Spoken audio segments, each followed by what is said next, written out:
Malezya'daki bir kısım İslami örgütler Uygur davasını desteklemeye adanmış bir forumun kurulduğunu duyuran açık bir mektup yayınladı. Tayvan merkezli Straits Times gazetesinin haberine göre forumun ana amacı Çin işgali altında zulüm gören Doğu Türkistan halkının durumuna dikkat çekmek olduğu öne sürülüyor. Malezya İslami Örgütler Dayanışma Konseyi Başkanı Mohd Azmi Abdülhamid ve Asya Akademisyenler Konseyi Genel Sekreteri Abdülgani Samsuddin tarafından imzalanan açık mektupta Çin Uygurlara haksız muamelede bulunduğunu sürekli olarak inkar etmesine karşın bizim pozisyonumuz dünya toplumunun Uygur meselesinde sessiz kalmayacağını göstermek deniliyor.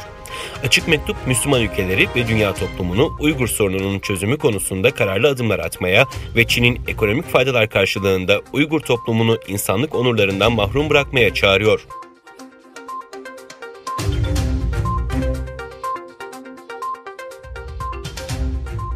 Çin'in İstanbul Başkonsolosluğu önünde 16 gündür nöbet tutan Uygur Türklerinin isyanına Gelecek Partisi'nden destek geldi.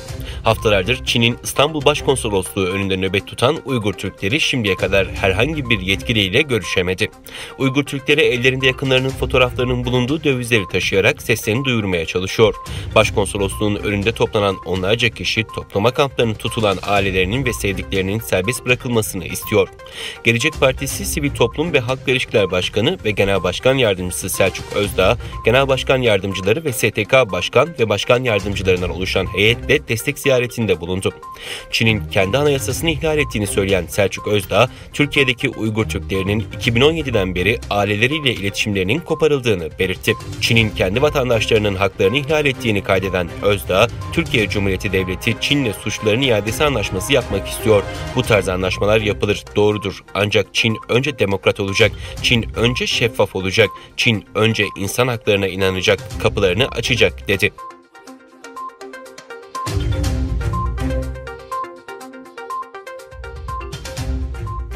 Dünya Sağlık Örgütü Genel Direktörü Tedros Adhanom, Çin'in COVID-19'un kökenini araştıracak uzmanlardan oluşan uluslararası ekibin ülkeye girişi için gerekli izinleri henüz tamamlamadığı gerekçesiyle ülkeye sokulmadığını açıkladı. Dünya Sağlık Örgütü liderliğinde uzmanlardan oluşan uluslararası ekibin bu hafta COVID-19'un ortaya çıktığı Çin'in Wuhan kentine gitmesi planlanıyordu. Çin'in ekibin ülkeye girişi için gerekli olan izinleri henüz tamamlamadığı ortaya çıktı. Ekibin dün Wuhan'da çalışmalara başlaması planlanıyordu. Öte yandan ABD Başkanı Donald Trump her fırsatta Çin'i COVID-19 salgınını dünyaya geç bildirmekle ve bu salgını örtbas etmeye çalışmakla suçluyor.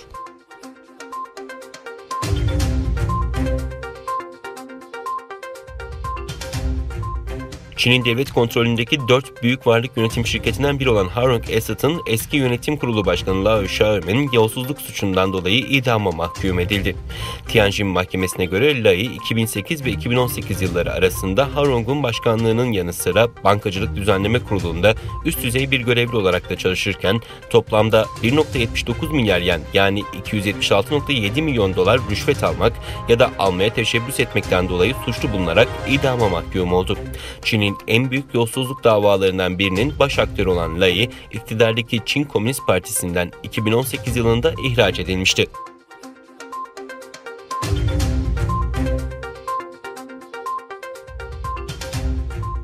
ABD Dışişleri Bakanı Mike Pompeo, Newsweek dergisi için kaleme aldığı makalesinde Çin'in nükleer silah kapasitesini arttırma faaliyetleri konusunda şeffaf olmaya çağırdı. ABD'nin Soğuk Savaş döneminde Sovyetler Birliği ile yaptığı silahlanmayı kontrol anlaşmalarının tehlikeli yanlış anlaşılmaları önlediğine ve iki ülkenin de ulusal güvenlik menfaatlerine hizmet ettiğine dikkat çeken Pompeo, Çin bugün dünyanın en hızlı büyüyen nükleer silah stoğuna ilişkin şeffaflığa izin vermiyor ifadesini kullandı. Pekin'in şu anda kaç nükleer silahının bulunduğunun ve bunlardan kaç tane daha geliştirmeyi planladığını açıklamayı reddettiğini belirten Pompeo, Çin bu konuda Birleşmiş Milletler Güvenlik Konseyi'nin 5 daimi üyeleri arasındaki en az şeffaf ülkesidir iddiasında bulundu.